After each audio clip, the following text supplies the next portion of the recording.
आणि मानवतेचा संदेश देणारे महातथागत करुणी गौतम बुद्ध जगाला युद्ध नको तर बुद्ध हवा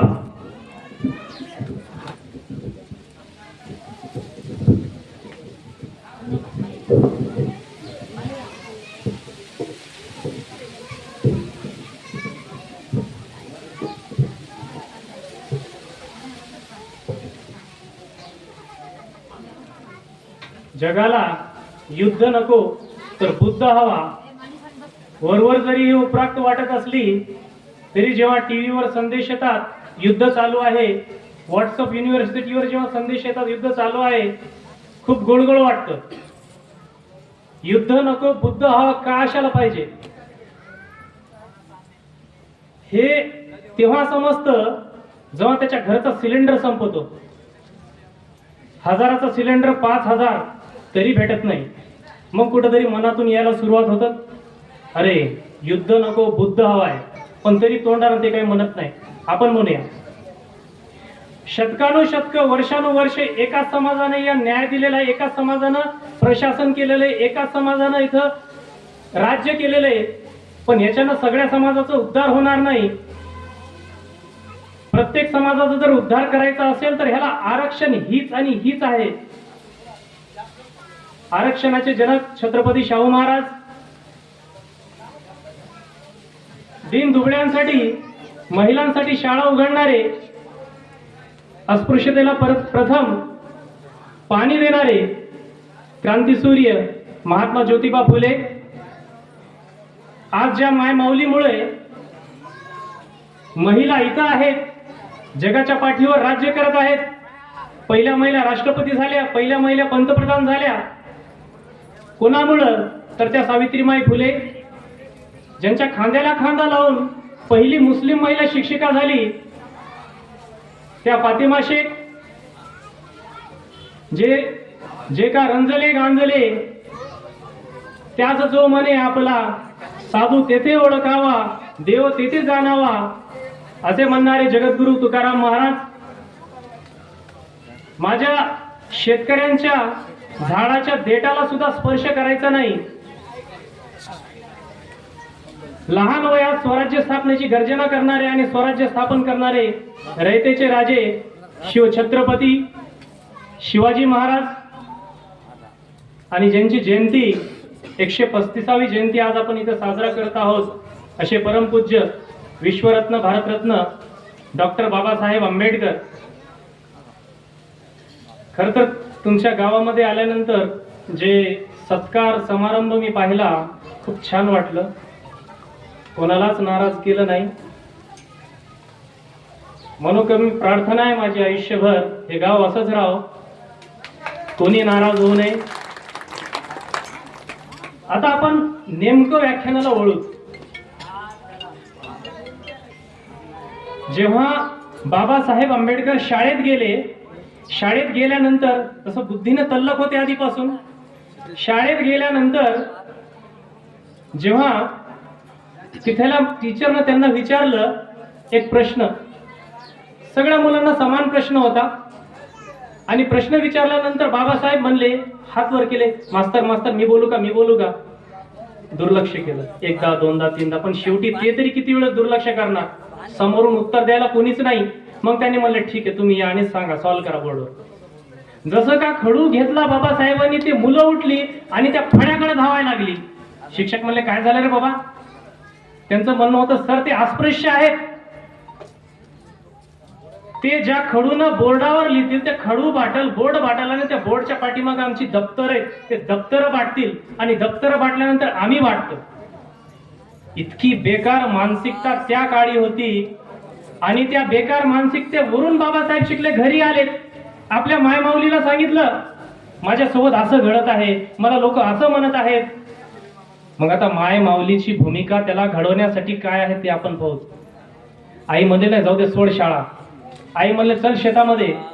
आईनं सांगितलं, आईनं बाबासाहेबाला सांगितलं हे जे घडत आहे ना बाळा यालाच बदलायसाठी मी तुला शाळेत पाठवलं, तुला सगळ्यांसाठी हे बदलावं लागेल. संघर्षमय काळ सुरू झाला. आता 10वीची परीक्षा आहे. त्या काळाचा ट्रेंड होता तालुक्याच्या ठिकाणी जाऊन अभ्यास केला तर व्यवस्थित मार्क पडायचे. आता बाबासाहेबांसोबत त्यांचे वडील भीमराव रामजी आंबेडकर ह्यांनी म्हणले ठीक आहे तुझ्यासोबत मी येतो. खोली केली. पहिला दिवस होता. भीमराव परीक्षा देऊन आले. तोपर्यंत बाबांनी स्वयंपाक केला आणि त्यांना म्हणलं भीमराव तुम्ही जेवा, तुमचं झालं की मी जेवतो. पहिला दिवस गेला. दुसरा दिवस गेला. एका दिवशी बाबासाहेबाच्या लक्षात आलं आपण दररोज येतो, बाबाला म्हणतो बाबा तुम्ही जेवा, बाबा म्हणतात तुमचं होऊ द्या, तुमचं झालं की मी जेवतो. पण आपण जेवण केल्यानंतर टोपलीमध्ये भाकरी शिल्लक राहत नाही. बाबा काय जेवत असतील. एकदा जेवता जेवता त्यांनी प्रश्न केला, बाबा मी जेवल्यानंतर भाकरीमध्ये टोपलीमध्ये भाकर शिल्लक राहत नाही, तुम्ही काय जेवता. बाबासाहेबांचे वडील म्हणले भीमराव या भाकरीनं माझी भूक भागायची नाही, या भाकरीनं भूक माझी भागायची नाही. तुम्ही इतके मोठे व्हा, तुमच्या डिग्र्या वाचायला अर्धा तास लागल तेव्हा माझी भूक भागल. एक पॉझिटिव्ह एनर्जी आपल्या लेकरासाठी, आपल्या बाळासाठी काय एक छोटस उदाहरण आहे. तुमचा किती विश्वास असेल मला माहित नाही. जे जंगलामध्ये त्यांना चांगल्या पद्धतीने माहिती, एखाद्या झाडाला जर तोडायचं असेल तर त्याला तोडायची गरज नाही. 100 लोक त्याच्या जवळ उभं टाका आणि त्याला शिव्या घाला, 2-3 दिवसामध्ये ते झाड कोमेजून जातं. आपले लेकरं सुद्धा एक छोटे छोटे झाड आहेत. ह्यांना या निगेटिव्ह एनर्जी पासून वाचवायसाठी मायबापाने किती खंबीर राहावं याचं उत्तम उदाहरण म्हणजे भीमराव रामजी आंबेडकर. आपल्या लेकराला घडवायसाठी त्यांनी किती पॉझिटिव्ह एनर्जी फुकली असेल ते महत्वाचं आहे. एक छोटस गरुडाचं उदाहरण आहे. आपले लेकरं नेहमी कम्फर्ट झोन मध्ये. बऱ्याच पालकांच्या कंप्लेंट येतात मुलगा मोबाईल सोडत नाही, मुलगा ऐकत नाही. ऐकत कसा नाही. त्या राजानं दवंडी पेटवली, माझ्याकडे 2 गरुड आहेत, एक तर उडते चांगल्या पद्धतीने, दुसरं उडतच नाही. जो कोणी हा गरुड उडवाल त्याला लाखोचं बक्षीस देईल. आता बरेच लोक बक्षिसाच्या लालच्या पायी यायला लागलेत.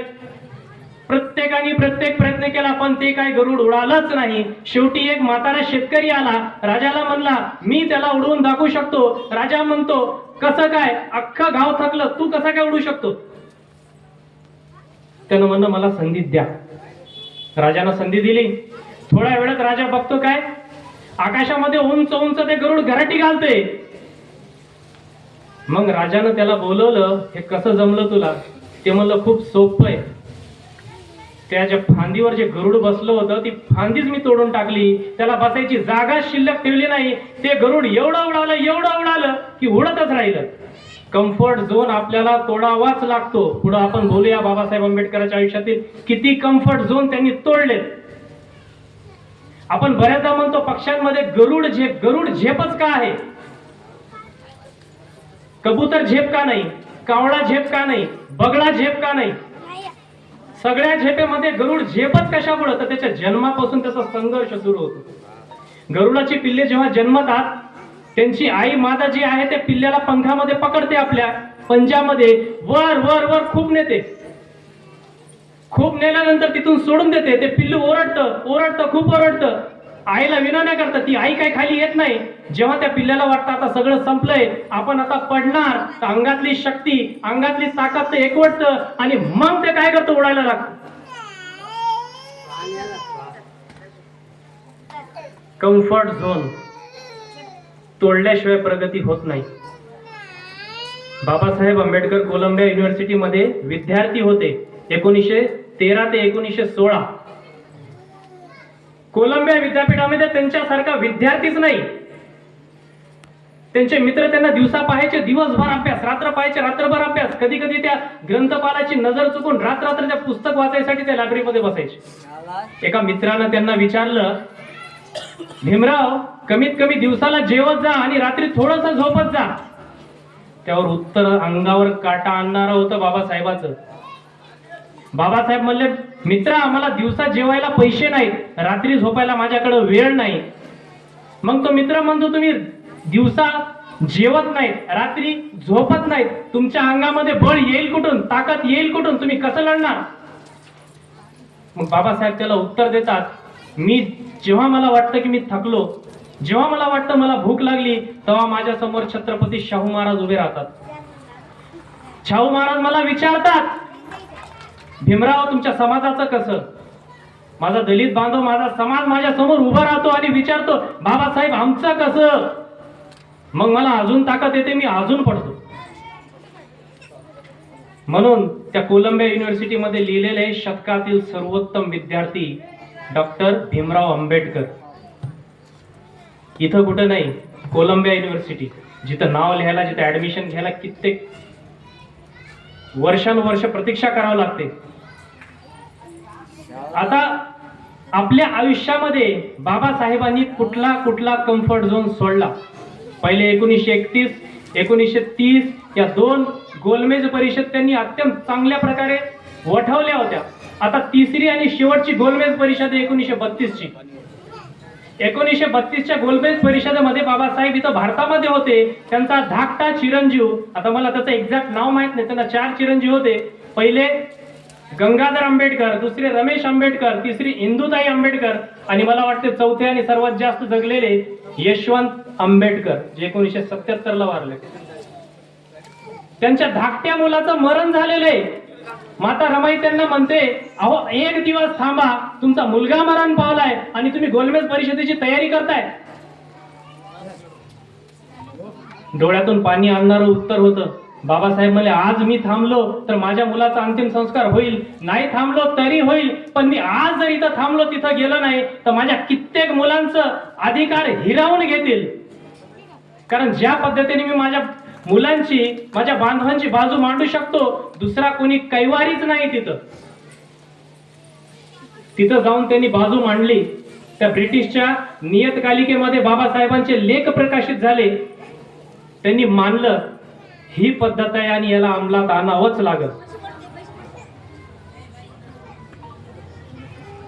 आता तत्कालीन 1951चा काळ आहे. असं म्हणतो की बाबासाहेब फक्त एकाच समाजाचे होते, पण ते एकाचे नव्हते. खूप मोठा गैरसमज आहे. 5 फेब्रुवारी 1951 मध्ये बाबासाहेबांनी हिंदू कोड बिल मांडलं. हिंदू कोड बिल मध्ये महिलांना समानतेची संधी होती, न्याय हक्काची संधी होती, घटस्फोटाची संधी होती आणि जर काही झालं तर न्याय हक्काची संधी होती. त्याला विरोध केला तत्कालीन महिलांनी, सनातनींनी. 3 ते 4 वर्ष ते पारित तसंच पडून राहिलं आणि शेवटी ते मान्य झालं. बाबासाहेबांच्या घरावर मोर्चा सुद्धा काढला, पण बाबासाहेब थांबले नाही. त्यांनी न्याय मिळवून दिला, महिलांना पुढाकार नेला आणि आता जर म्हणतो की प्रत्येक ठिकाणी आंदोलन आंदोलन, आरक्षणासाठी आंदोलन, तेव्हा बाबासाहेबांनी ही गोष्ट हेरली होती. एकदा पंजाबराव देशमुख, जे की पहिले कृषी मंत्री आहेत महाराष्ट्राचे, ते विदर्भातून एकदा बाबासाहेबांना भेटण्याला आले. त्यांनी म्हणलं की भीमराव, आम्हाला असं कळालं की तुम्ही मसुदा समितीचे अध्यक्ष आहेत, तुमच्याच अध्यक्षतेखाली ही राज्यघटना बनत आहे, आमच्या समाजासाठी तुम्ही काही केलं का नाही, मला जरा पाहू द्या. बाबासाहेब हसले, त्यांना आनंद झाला. बरं वाटलं तुमच्याकडून कोणीतरी मला आरक्षण मागायला आलं. आपल्या समाजाची ज्याला जाण आहे तो माणूस आला. त्यावर पंजाबराव म्हणतात, पुढचा काळ कसा असेल माहित नाही. विदर्भातला सगळीकडे सगळा मराठा समाज जास्त करून शेतीवर अवलंबून आहे, कुणबी समाज आहे. बाबासाहेब म्हणले, तुम्ही पहा, मी फेरफटका मारून येतो. जेव्हा ते फेरफटका मारून वापस आले, पंजाबराव देशमुखच्या डोळ्यामध्ये अश्रू होते. पंजाबराव म्हणले, एवढं तर कोणी करत नाही हो. पण बाबासाहेब म्हणले, उद्या मी नसल, तुमचा समाज रस्त्यावर असेल आरक्षणासाठी, पण ह्यांना आरक्षण द्यायला मी नसल, ह्यांची खूप परेशानी होईल. किती दूरदृष्टी होती त्या काळात. बघतो बाबासाहेब आंबेडकरांची 340, 15(4) आणि 16(4) मध्ये आरक्षणाची तरतूद आहे. आता काळ आहे 1946चा. बाबासाहेबांनी ठरवलं उत्तर मुंबईमधून आपल्याला निवडणूक लढवायची, विधानसभेवर जायसाठी. त्या काळी काँग्रेस आणि तथाकथित नेत्यांनी पूर्ण मोर्चे बांधणी केली, काही करून या माणसाला संविधान सभेमध्ये येऊच द्यायचं नाही. मग त्या काळामध्ये एक व्यक्ती होता पश्चिम बंगाल या प्रांतातला, जो की आता बांगलादेशचा प्रांत आहे. त्याचं नाव होतं जोगिंदर मंडल. चंडाळ समाजाचा प्रमुख. त्याला दलित समाजही मानत होतं, चंडाळ समाजही मानत होतं, मुस्लिम लीगचे नेतेही मानत होते, मुस्लिम समाज त्याच्या पाठीमागं होता. त्यानं 2 ठिकाणी बाबासाहेबाला उभं केलं. त्या 2 ठिकाणचं नाव जैसेर आणि खुलना. त्याला माहित होतं तिथून बाबासाहेब नक्की पडतील, पण इथून पडणार नाही. आणि तिथून उभे राहिले, दोन्ही जागेवर निवडून आले. पण बदमाशी सरकारची कशी आहे, आतापर्यंत भारत पाकिस्तान फाळणी फाळणी फाळणी हेच ऐकले. त्या फाळणीमध्ये अजून एक छोटीशी फाळणी कशी आहे बघा. मग त्या नेते मंडळीने ठरवलं, मुस्लिम बहुल जे आहेत बंगालमध्ये त्यांना पाकिस्तानमध्ये द्यायचं, हिंदू बहुल जे आहेत त्यांना हिंदुस्थानमध्ये द्यायचं. आणि हे जयसर आणि खुलना जे राज्य होते स्टेट, ते होते हिंदू बहुल, तरी पण त्यांना पाकिस्तानमध्ये टाकून दिलं. मग कायद्याने बाबासाहेब आंबेडकर कोणत्या राष्ट्राचे कायदेमंत्री झालेत? पाकिस्तानचे. त्यांना ही गोष्ट आवडली नाही, त्यांनी कायदेमंत्री पदाचा राजीनामा दिला आणि ते गेले इंग्लंडच्या पंतप्रधान मॅकडोनाल्डकडे. त्यांनी सांगितलं की असा खुरचटपणा माझ्या देशामध्ये चालू आहे. मग त्यांनी इथल्या नेते मंडळींना बोलवलं आणि बोलवून म्हणलं की असा खुरचटपणा करायचा असेल तर आयुष्यात स्वातंत्र्य भेटणार नाही. तुम्हाला स्वातंत्र्य पाहिजेच असेल तर बाबासाहेबाला संविधान सभेमध्ये घ्यावंच लागल, अन्यथा स्वातंत्र्य विसरा. मग नेते मंडळीने हालचाल सुरू केली आणि त्यांना संविधान सभेमध्ये घेतलं. संविधान सभेमध्ये घेतल्यानंतर तिथला जे बॅरिस्टर जयकर होता त्याचा राजीनामा घेऊन डॉक्टर बाबासाहेब आंबेडकरला संविधान सभेचे मसुदे समितीचे अध्यक्ष बनवले. आता बरेचदा म्हणतो राज्यघटनेचे शिल्पकार फक्त आणि फक्त डॉक्टर बाबासाहेब आंबेडकरच का आहेत. काही जण त्या मताला खोडाही घालतात. बाकीचे लोक काय करत होते? मी सांगतो बाकीचे लोक काय करत होते. पहिला व्यक्ती आहे त्याने राजीनामा दिला वैयक्तिक कारणावरून. दुसरा व्यक्ती होता अमेरिकेमध्ये. तिसरा व्यक्ती त्याच्या राजकारणामुळे तिथं नव्हता. बाकीचे दोन तब्येतीमुळे ते दिल्लीच्या बाहेर असल्यामुळे नव्हते. मग उरतो कोण? एक दोन सदस्य आणि फक्त बाबासाहेब आंबेडकर. मग तेच असतील का नाही राज्यघटनेचे शिल्पकार खरे खुरे? बाकीच्यांचं काय? एक एक गोष्ट अभ्यासपूर्वक त्यांनी मांडली. एकानं विचारलं की तुम्ही एवढी चांगली राज्यघटना बनवली कसं? आता जर कोणाला श्रेय देत असेल तर चांगली गोष्ट आहे. चांगल्या गोष्टीला नेहमी श्रेय दिलं पाहिजे. बाबासाहेब खुल्या मनानं म्हणले, मला जास्त कष्ट घ्यावेच लागले नाही. जेव्हा मी राज्यघटना लिहायला सुरुवात केली, माझ्या समोर छत्रपती शिवाजी महाराजांचं स्वराज्य होतं, त्याला पाहून मी राज्यघटना लिहिली.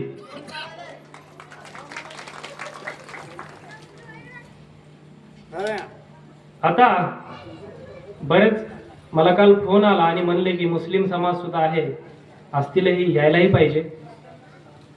ज्या पद्धतीने मुस्लिम समाजाने त्यावेळेस बी बाबासाहेबांना साथ दिली, ज्यावेळेस बाबासाहेब म्हणले की मला महाडमध्ये सभा पाहिजे, मग तत्कालीन सनातनींनी काय केलं? प्रत्येकाला धमकावलं, जो कोणी यांना सभा घ्यायला जागा देईल तो जीवाशी मुकल. प्रत्येक लोक घाबरले, कोणीच समोर यायला तयार नाही. मग एक माणूस पुढे आला, त्याचं नाव होतं फतेह खान. ते म्हणला, मी देतो, माझ्या जागेवर सभा घ्या. आज तुम्ही महाडला जा, तिथं विजय स्तंभ आहे. दुसरा एक मुस्लिम आहे, बाबासाहेबाचा ड्रायव्हर, त्याचं नाव होतं नजीरुद्दीन.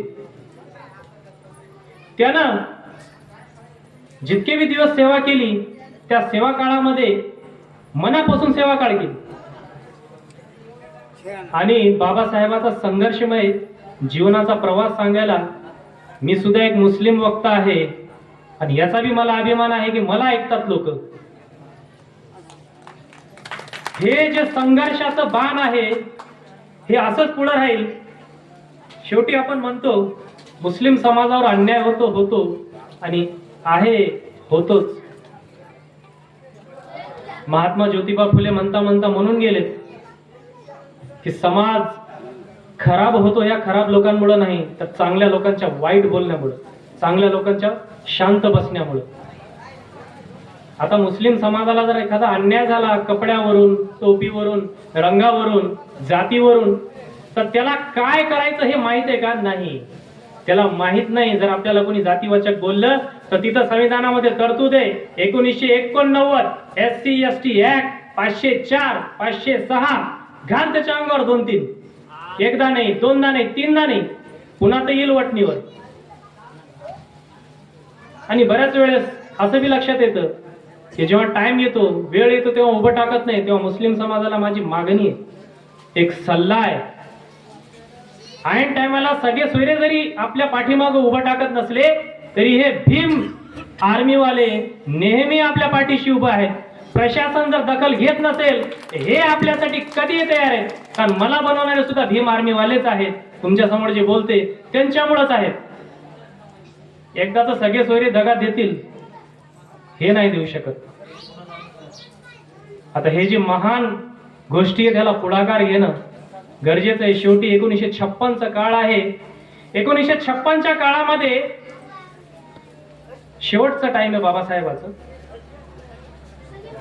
एक दोन वेळेस त्यांना पण लक्षात आलं लवकरात लवकर काहीतरी होऊ शकते आणि महापुरुषाचा शेवट म्हणजे ते खरे चांगल्या पद्धतीने होतच नाही. काहीतरी त्याच्या मागे शंका अशंका असतातच.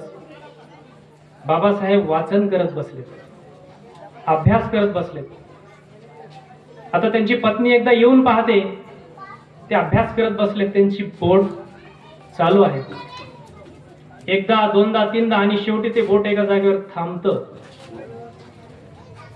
एका जागेवर थांबल्यानंतर ती एकदा पाहते, दोनदा पाहते, तीनदा पाहते आणि शेवटी म्हणते आता दीन दुबळांचा कैराई, दलितांचा कैराई, सर्व समाजाचा रक्षक आता आपल्यात नाही.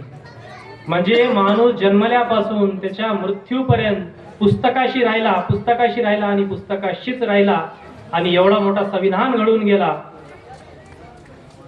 इतक्या चांगल्या पद्धतीने राज्यघटना बनवली. आज संविधानामध्ये जे छेडछाड होत आहे हे काही खूप ज्ञानी व्यक्ती आहेत असं नाही, तर ज्ञानी व्यक्ती शांत बसलेत म्हणून आहे. आणि शेवटी मुस्लिम समाजाला अजून एक गोष्ट सांगू शकतो की आपल्या मुलांना तुम्ही कुराण देता, चांगली गोष्ट आहे. एका हातामध्ये कुराण द्या तर दुसऱ्या हातामध्ये संविधान द्या, तिसऱ्या गोष्टीची गरज पडणार नाही. तुम्ही इथं बोलवलात, आदर आतिथ्य केलं, ऐकलात. पुढं कित्येक वर्ष आपली भेट होत राहील अशी इच्छा आहे. खूप छान पद्धतीने सहकार्य केलं. खूप छान पद्धतीचं वातावरण तुमच्या गावाचं आहे. त्याबद्दल तुमचे सर्वांचे अभिनंदन. मला बोलण्याची संधी दिली, आदर प्रेम दिला आणि बऱ्याचदा म्हणले की एक मुस्लिम वक्ता आंबेडकर सांगतोय. मला बी खूप अभिमान आहे. तुमचं असं सहकार्य लागू द्या. जय हिंद, जय भीम, जय श्रीराम.